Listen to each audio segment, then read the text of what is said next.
Hi guys, Dan from New Jersey Dog Training Center with a quick video for you. We've been getting a lot of questions about dogs attacking other dogs, especially when you're out on a walk with your dog, being attacked by an off-leash dog, or at least approached by an off-leash dog. There are a couple things you can do. We recommend you being calm, relaxed, and in control of your dog. It's going to make the situation be a lot smoother. If you have issues with your dog already reacting to other dogs, then I recommend working on that and getting that resolved as quick as possible.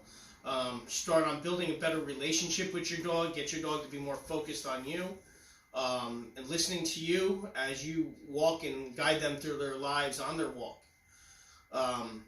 You'll see a dog changing behavior when they catch a glimpse of another dog or a squirrel or an animal. It's called reactivity. The dog is seeing that other dog and reacting to it. You'll watch the dogs change body posture, maybe lower their head or puff up their skin, and some dogs get the impacted fur that on their back raises their back like a mohawk's, showing that they're either nervous or excited.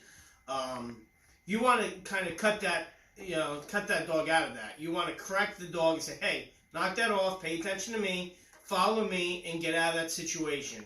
Get distance from that other dog, possibly turn and go the other direction, so when the dog does try to look back at that dog, you can clearly correct the dog for doing that bad behavior by engaging and focusing on the other dog, especially while it's turning its head and turning back. All right? So I have Tonky here. He's just being himself, chilling out. But we're going to work with New and Jersey, our two fake dogs here. All right? New is going to have a leash and collar on. Jersey is going to be without any collars. All right? Like a dog just came off a property and coming to interact with you. Off leash. This is normally what happens while you're taking your dog for a walk. Another dog gets curious, wants to see what's going on, and then maybe the stress levels get too high and you ended up having a dog fight. Hopefully your dog bites the other dog first and bites them, and when they bite a hold of another dog, they're not just doing it to attack them, they're doing it to keep themselves safe. All right? So if your dog bites a hold of another dog that's coming at you, well, it's doing its job and it's protecting himself because you're not controlling the situation. So if you're able to be in control of the situation and stop the other dog from approaching, you could possibly use some devices to help you, or tools, like maybe an air horn. We have heard them being effective somewhat with some type of dogs. Some dogs, some things might, none things work, all right? I've heard of pepper spray. You don't want to get hands-on with another dog. You want to have that distance away. So pepper spray might help you out about 8 to 10 feet away. Air horn will also help you keep hands off. A lot of people walk with walking sticks or umbrella to have some type of protection. They can open it up and make it look big, or they can poke and jab the dog away so you can keep distance so they're not going hands-on. My favorite is really simple, and not many people think about it. All right, if you're walking your dog and you come approach to another off-leash dog, nothing says you can't just pull a toy out of your pocket, squeak it, you get the reaction of the dog, and then you throw the toy, and now that dog that's attacking you is going to go play with the toy. And while you take your dog and beeline it another direction. Okay?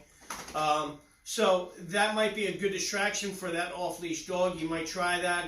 A lot of other dog trainers also have a couple of dog biscuits in their pocket, and they just throw them at the dog, and they're too busy eating the food while you're getting out of the situation. So if we can avoid it, great. If we have to get hands-on with our dogs, and our dogs do latch to each other, and they bite each other, try to remain calm, all right? You want to stay away from the mouths of each dog. If your dog actually bit a hold of the aggressive dog, then great. That's good, because your dog is going to try to control that dog so he doesn't get bit. If your dog lets go of that other dog that's not secured, then he's probably going to get rebit by that other dog. And that's why he's not going to let go. So if you see a lot of videos on internet, like the one we posted a couple days ago, the dog wasn't letting go because the other dog was off leash, and that dog could have released and then retaliated against him. All right? So what the dog needs to know is you have trust in the dog. We recommend having at least a backup collar or a dominant dog collar, and I'll show you what one looks like. Dominant dog collars are simply a string with 2 loops on it, and you can pretty much slide them over the dog's head, okay? And they cinch up and they get tight, all right? As soon as you make it loose, they have circulation of breathing. So during a situation that your dog bit a hold of another dog, all right, when the dog is safe enough to be removed, you can remove that dog safely without much stress, okay? You don't want to raise your voice. You don't want to be kicking and punching at your dog. You don't want to be taking sticks and hitting your dog. And there's some other crazy things I've been hearing out there with inserting things into the dog or, spraying chemicals into the dog's face. Remember, your dog is doing what he needs to protect himself. He doesn't need to be abused. He's just trying to stay safe. All right? If you keep this a very calm event, then your dog is going to come out of it a lot easier later on down the road. All right? When it sees another dog, he's not going to be fearful of the situation that he remembered, a couple months ago when he was attacked once before. All right? Keep it calm, cool, and collective. Stay in control of your dog. So, dominant dog leash is what I have on my dog, and the attacking dog, Jersey, is going to have nothing on. All right? He's naked. So, I'm taking my dog for a walk, and this dog approaches, right? I keep my dog calm and relaxed the best I could. If I need to, I sit the dog or down the dog. I put the dog behind me, and I step in front, and I stop the dog that's approaching me. All right? If it comes towards me, I might aggress and try to scare it away with some confidence. Maybe I have my walking stick. I raise it over my head. They run away, and then I divert and go the other direction. If the dog keeps on coming attacking us, then I'm going to have to step up and do something else. All right?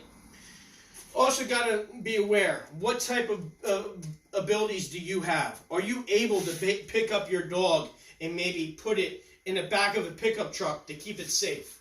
Or maybe into I've heard of small little dogs that people would take their dog and put it in one of those big garbage cans. All right, now the dog is safe, all right, but you have 2 hands to protect yourself from this other dog. So I have my dog on leash. Not many people think about this ahead of time, but when you're attacked once before, you start remembering what you should do and how you should handle yourself during these events. All right? Well, when I'm on a walk, I also take a second leash, and I always have a second leash in my pocket. All right? God forbid an off-leash dog comes in and gets me, I have a leash and collar right here. So I can take this collar and this leash here, I can turn it into a collar by inserting this side over, sticking the dog's head in, and now it's secured, all right? Almost like a slip leash. So, say this dog is attacking, my dog bit it on the neck, it's secured, all right? They're fighting back and forth, all right? My dog is on a leash, all right?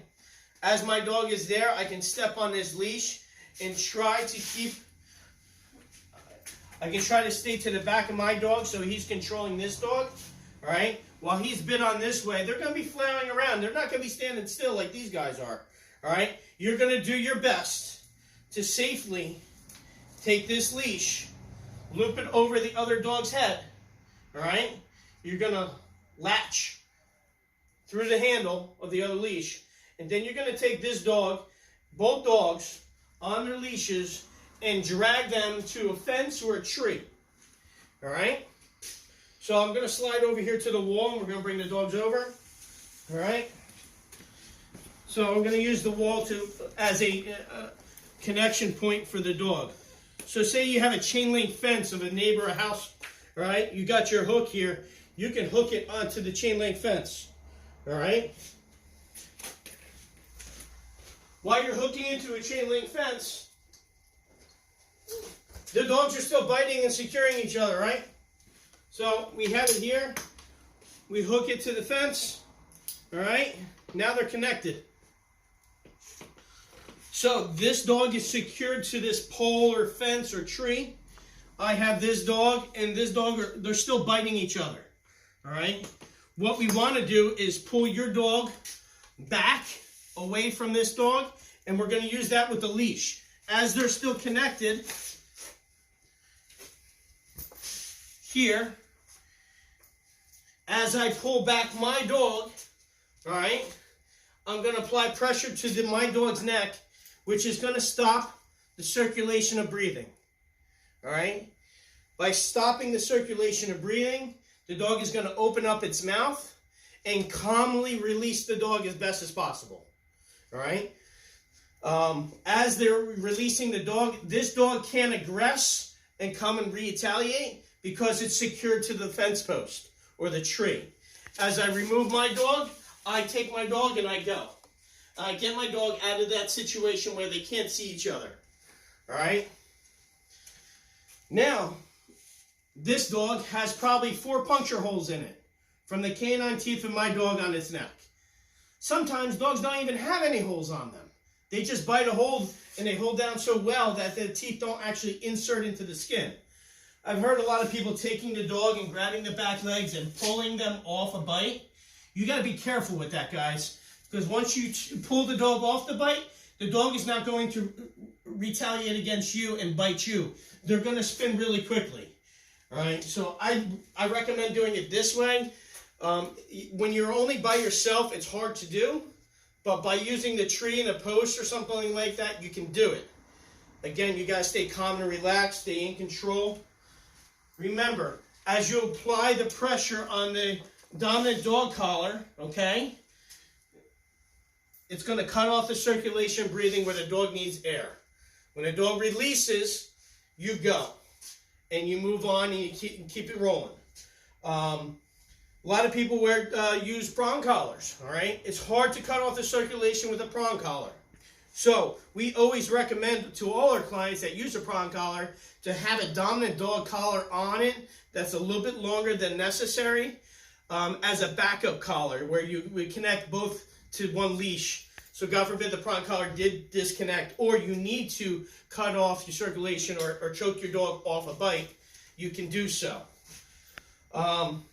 Again, please, thank you very much for listening to us. Like us, subscribe to our pages, comment below. Tell me of any stories you have with your dog. What is any tips that you used for keeping your dog safe on your walk?